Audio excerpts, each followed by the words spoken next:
Hello बच्चों।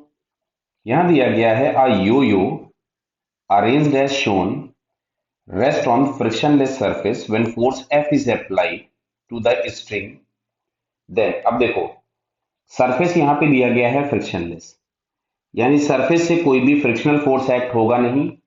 केवल लगने वाले फोर्सेस के नाम पे अगर आप देखिएगा तो एक mg नीचे लग रहा होगा और ग्राउंड से एक नॉर्मल रिएक्शन ऊपर लग रहा होगा। इसके सिवा इस पे और कोई फोर्स नहीं है और एक फोर्स ये F लग रहा है। तो अगर हम सेंटर के अबाउट देखेंगे तो केवल एक्सटर्नल फोर्स के नाम पे ये एफ है। सो इसके सेंटर का एक्सेलरेशन आगे की तरफ में होगा। क्लियर। और अगर हम इस वाले फोर्स का टॉर्क देखें सेंटर के अबाउट तो ये एंटी क्लॉकवाइज है। कैसा है? Anti clockwise. तो टॉर्क अगर एंटी क्लॉकवाइज है तो इसका रोटेशन भी कैसा दिखाई देगा हम लोगों को? Anti clockwise. तो यहाँ पे हम लोगों के पास जैसे होना चाहिए कि move towards right and rotate anti clockwise.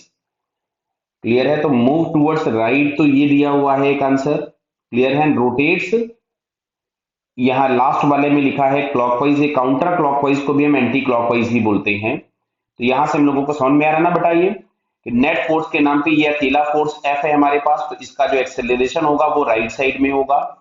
और इस फोर्स का, इस अकेले ही फोर्स का टॉर्क एक्ट हो रहा है सेंटर के अबाउट जो कि एंटी क्लॉकवाइज है, काउंटर क्लॉकवाइज है, तो it will rotate in counter clockwise direction. Clear? So it second answer is correct. Clear बेटा? Okay, all the best.